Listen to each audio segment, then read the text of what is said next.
ये अलर्ट फिलहाल है यहाँ पर। उधर रूस में आए भूकंप पर राष्ट्रपति ट्रंप ने भी बयान दिया है। हवाई में सुनामी का अलर्ट है। राष्ट्रपति ट्रंप ने लोगों से सुरक्षित रहने की अपील यहाँ पर की है। तो आप सोचिए, खुद राष्ट्रपति ट्रंप भी इस पर प्रतिक्रिया अपनी दे रहे हैं। तो स्थिति फिलहाल सीरियस है यहाँ पर।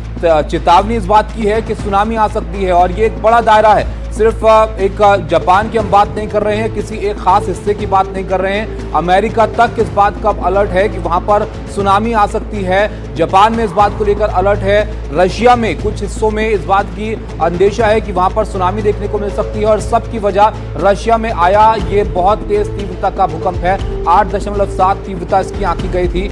और अब इस बात को लेकर चिंतित हैं तमाम लोग इस जगह पर कि कहीं सुनामी इन इलाकों में न आ जाए।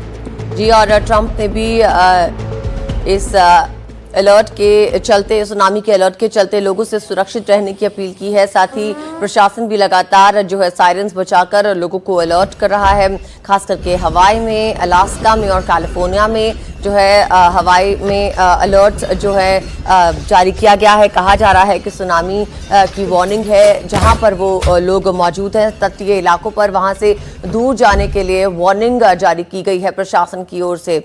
तो आप देख सकते हैं कि तस्वीरें जब हमने आपको दिखाई थी वो रूस की तस्वीरें थी, जहां पर एक किंडरगार्टन में एक बिल्डिंग हिलती हुई नजर आई।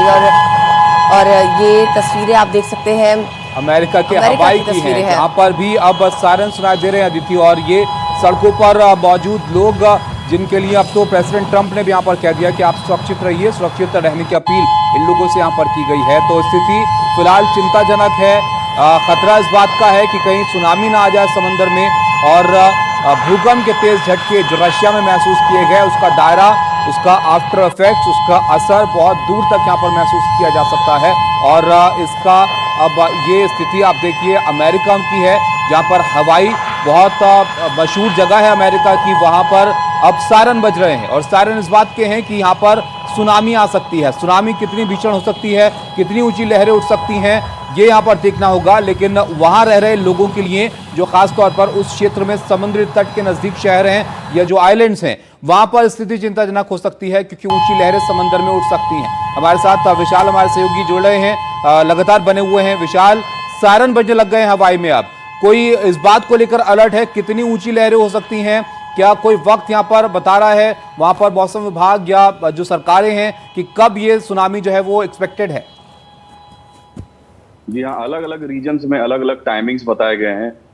जो एक रशिया में एक जगह पे ऑलरेडी सुनामी छोटे लेवल का आ चुका है, उससे क्या डैमेज हुआ ये अभी पता नहीं है। लेकिन यूएस के साइड में अगले 3 से 4 घंटे में पहला सुनामी हिट करने का चांसेस है। अभी तक सुनामी वार्निंग जो है यूएस का वो यही बता रहा है। और इंडियन कॉन्सुलेट जो है, जो वेस्ट कोस्ट पे, जो पश्चिमी कोस्ट पे यूएस का, वो उसने भी वार्निंग जारी किया है कि जो इंडियंस वहां पर हैं वो बिल्कुल अलर्ट रहें और अपने आप को ऊंचे लेवल पर ले जाएं, ऊंचे किसी बिल्डिंग में जाएं, ताकि अगर सुनामी आए तो वो लोग बचे रहें। तो इंडियन एडमिनिस्ट्रेशन भी इसमें काफी ऊंचे स्तर पर काम कर रहा है कि लोग जो वहां फंसे हुए हैं, इंडियंस अगर हैं, तो उनको बचाया जा सके। जी विशाल, ये बताइए कि 8.7 तीव्रता जो है काफी ज्यादा मानी जाती है रिक्टर स्केल पे। तो अगर इस तरह का भूकंप आता है तो क्या उसके बाद आफ्टर शॉक्स का अंदेशा भी रहता है? जी बिल्कुल, किसी भी भूकंप के बाद आफ्टर शॉक्स का अंदेशा तो होता है। अगर वो 6 से मैग्नीट्यूड से ऊपर है तो उसका आफ्टर शॉक का चांसेस बिल्कुल होता है। और ये तो 8.8 है, तो ये तो काफी ऊंचे लेवल पर है। और इससे ऊपर भूकंप शायद 4 या 5 बार ही आए हैं आज तक ह्यूमन हिस्ट्री में। तो उससे पता चलता है कि ये जो इवेंट है काफी हिस्टोरिक है। लेकिन क्योंकि ये जो है ये बिल्कुल एक कम पॉपुलेटेड रीजन से भी हट करके हुआ है, बीचों बीच पैसिफिक महासागर में, तो इसकी तीव्रता पे ना ध्यान देकर के ये देना होगा कि कितने लेवल के सुनामी हिट करेंगे, वो देखना होगा। जी।